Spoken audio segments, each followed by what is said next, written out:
Shalom, meus irmãos, graça e paz. Aqui, pastor Ilmar Sattler César. Falamos ao vivo aqui da cidade de Caldas da Rainha, Leiria, estado, e o país é Portugal. Nós estamos a oeste, na região oeste de Portugal. Estamos a 80 quilômetros de Lisboa. E eu aqui estou na Igreja Assembleia de Deus Fogo para a Europa, ADFE, o pastor titular aqui da igreja desde 1º de janeiro de 2023. Então está fazendo aí pouco mais de 90 dias quando estamos gravando esse vídeo aqui. Estamos falando pelo Centro de Excelência da Educação Cristã, que é o seminário da nossa ADEF, e também pelo Centro de Cultura Bereshit, que é o nosso seminário fundado há 30 anos atrás, 31 anos atrás, na região de Lajinha, Minas, Sul Capixaba, zona da Mata Mineira. A ADEF é fundada e dirigida pelo pastor Abraham Robson Ferreira. Já está em 7 países, 6 na Europa e 1 da África, e mais de 30 igrejas. Estamos abrindo 2 agora, nesses dias de abril. Estamos ministrando as aulas do curso de especialização bíblica Pentateuco, bloco Êxodo, e essa é a 5ª matéria chamada o altar do holocausto, o altar de bronze, e a pia ou bacia de bronze. Essa aula de aqui vamos falar sobre, nesta aula de hoje falaremos sobre a pia de bronze ou bacia de bronze. Começamos dizendo que a palavra kior, que é o nome usado aí para bacia ou pia, foi usada 23 vezes no Velho Testamento. 9 vezes só em Gênesis, quase 30% só em Gênesis. Essa pia ou bacia de bronze, ela era um instrumento feito todo de bronze, um tipo de uma bacia mesmo, né? Uma pia, uma panela. Ela era feita para colocar água para se lavar. Quem lavava-se ali? Os sacerdotes que iam ministrar no altar ou iam ministrar dentro da tenda da congregação, onde ficava a mesa, o candelabro e o altar do incenso. Então, a localização da pia de bronze ou bacia de bronze é entre o altar do holocausto e a tenda, né? Ela ficava depois do altar do holocausto. Primeira coisa, quando você entra no pátio do tabernáculo, é o altar do holocausto. Depois dele tem a pia de bronze, depois tem um reposteiro, que é uma cortinada, e você vai entrar na parte coberta. A parte coberta era o Santo e o Santíssimo. Êxodo 30, versículo 18. Conteúdo, o que se punha nessa bacia? Água, Êxodo 47. Qual o objetivo dessa bacia nesse lugar? Para lavar os pés e as mãos dos sacerdotes, para que eles não morressem. Êxodo 30, versículo 19, Êxodo 30, versículo 21. Quem construiu essa bacia de bronze? Os mesmos construtores do tabernáculo, Bezalel e Aholiabe, né? Então, quando você entrava na tenda da congregação, ou quando chegava no altar, ou quando acendia o holocausto, tinha que passar ali. Então, você não podia sair lá da tenda e vir cá no altar do holocausto sem passar na bacia, para tirar a areia, né? Lembrando que não tinha asfalto nem pavimentação, tudo era areia.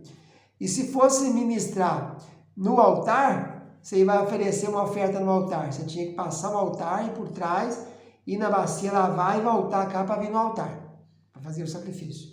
E se fosse entrar na tenda da congregação, passava pelo altar, dava a volta nele, lavava e entrava na tenda da congregação. Então, entrando na tenda, ou para chegar no altar, ou para acender o holocausto, tem que passar na bacia de bronze. Engraçado, né? Por que a bacia não ficava antes, né? Poderia começar com a bacia, você entrava, lavava, depois ia fazer o sacrifício. Mas é simbólico, o tabernáculo ele tipifica Jesus. Então, nós entramos nas regiões celestiais pelo sangue de Jesus. Então, primeiro é o sacrifício, depois é a lavagem, santificação, para ir para depois seguir para o santíssimo lugar, onde vai ter a revelação do Espírito, a palavra revelada, etc. O material usado para essa construção foi bronze, ou cobre, né? Mas interessante é que o texto de Êxodo 38 e 18 merece uma exegese. Você vai ver que não é o que está escrito aí nas versões normais. Diz o texto material de Êxodo 38 e 18, foi feito com os espelhos das mulheres que se reuniam para ministrar a porta da tenda da congregação. Na verdade, o original hebraico traz o seguinte: era feito com os espelhos, a palavra espelho é maréia. Maréia tanto é visão, só é um espelho uma vez. Ela aparece 12 vezes no Velho Testamento, 11 vezes foi traduzido por visão. Mas aqui, como é que eu ia falar, né? Ela foi construída por visão, não tinha jeito. Então, ela foi construída por espelho das mulheres. Não tem a palavra mulher aqui no original hebraico. Aqui a palavra que tem é um verbo, sabá. Esse sabá, você conhece ele, porque Yahvé Sebaot é o Senhor dos Exércitos. Esse verbo é o verbo combater, guerrear, avançar. Então, o espelho dos que combatiam, dos que guerreavam, E no lugar de reunir, repete o verbo de novo. Não tem nada de reunir aqui. É o tsavar de novo, que é o hebraico aí, o 6633 do James Strong, da concordância de Strong, que é fazer guerra, combater. Então o texto fica assim, no original hebraico. Esse material foi o seguinte, foi bronze dos espelhos dos que guerreavam a guerra à porta da tenda da congregação. Eles trouxeram a porta da tenda da congregação. Então dá para entender que esse material foi doado por guerreiros, né? Guerreiro, tem nada a ver com mulheres aqui e nem nada de reunião. Guerreiros vieram até a porta da tenda da congregação e doaram especialmente esses espelhos aí, né? Êxodo 38, versículo 8. Ela tinha um suporte debaixo dela. Toda vez que aparece o nome bacia, aparece o nome suporte. Êxodo 30, 18, 30, 28, 31, 9, 38, 8, 35, 16, 39, 39, 40, 11. Quase todas as vezes que citou bacia, tem a ver com tem o suporte de baixo. Era o local que ficava. As medidas não são informadas. A gente sabe quantos batos, né? Que é a medida de líquido cabia. Um bato é 20 litros, segundo os rabinos, né? Não sabemos quantos batos cabia, sabemos de Salomão. A Salomão deu as medidas. A capacidade também não sabemos, quantos cômodos tinha, não sabemos. A bacia do templo de Salomão, aí fez várias. Salomão fez um templo macro, um templo gigante. O tabernáculo é minúsculo, é pequeno, né? Então, 1 Reis 17, 1 Reis, capítulo 7, versículo 38, diz que ele fez 10 pias, em vez de uma, fez 10. E cada uma tinha capacidade de 40 batos.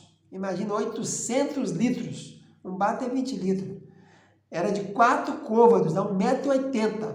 Né? Cada 1 metro cúbico são 1.000 litros. Lembra disso? 1 metro cúbico é 1.000 litros. O apoio era suportes também. O construtor aqui é outro, é Irão, filho de uma viúva de Naphtali, casou com Sidônio. A posição ficava 5 à direita e 5 à esquerda. E a função da pia nesse tempo aí, segundo Crônicas 4, versículo 6, era para lavar as coisas do holocausto, o redenho, né? As coisas do sacrifício, fígado, aquelas coisas que lavavam para depois queimar. Já tinha feito também, Salomão fez um mar, fez um outro tipo, chamado mar de fundição, era redondo, com 10 côvados de diâmetro, né? Com 5 côvados de altura, uma circunferência de 30 côvados, e ele estava assentado sobre 12 bois. Esse era para fazer o quê? Para o sacerdote se lavar. Então a antiga pia do tabernáculo virou mar de fundição no templo de Salomão. E a função da pia lá que ele colocou, 10 pias era para lavar as coisas do tabernáculo, do templo de Salomão. Ela foi consagrada em Êxodo 30, 28, com o óleo da Santa Unção. Ela era transportada no deserto, mas não fala. Cita todos os equipamentos do transporte. Cita um por um. Os sacerdotes colocando pano azul, colocando pele de texugo em cima. Quando é a arca, só coloca pano azul, a pele de texugo fica debaixo, porque a arca vai na frente da marcha, né, aberta. Mas não se fala nada sobre pia do deserto, nem bacia. Tanto em Números 4, versículo 1 a 5, como 7, 9 e 11, não é mencionada na desmontagem do tabernáculo. Não, esqueceram da bacia de bronze. E quem carregava a responsabilidade eram os coatitas. Não menciona. Quando você tem Números 3, 31, falando que os coatitas estão carregando as coisas, tem móvel por móvel, foi citado cada móvel, de dentro para fora, né? Começando com a arca, depois o propiciatório, depois a mesa, o candelabro, o altar do incenso, pula a bacia e vem no altar do holocausto. Não cita a bacia. Números 3, 31 não menciona. A bacia, o tabernáculo foi consagrado no dia 1º do primeiro mês do segundo ano. Lembrando que eles ficaram 9 meses no Sinai fazendo, construindo o tabernáculo. Depois do primeiro dia, no primeiro mês inaugurou, no dia 10 foi a Páscoa, depois no mês seguinte foi o censo e no dia 20 sai a caravana, começa a marchar. A bacia era colocada água para se lavar. Quem primeiro foi lavado foi Moisés, Arão e seus filhos. Então essa é a aula de bacia de bronze. Nada mais a falar. Estamos encerrando por aqui essa matéria. Fica na paz. Tchau, tchau.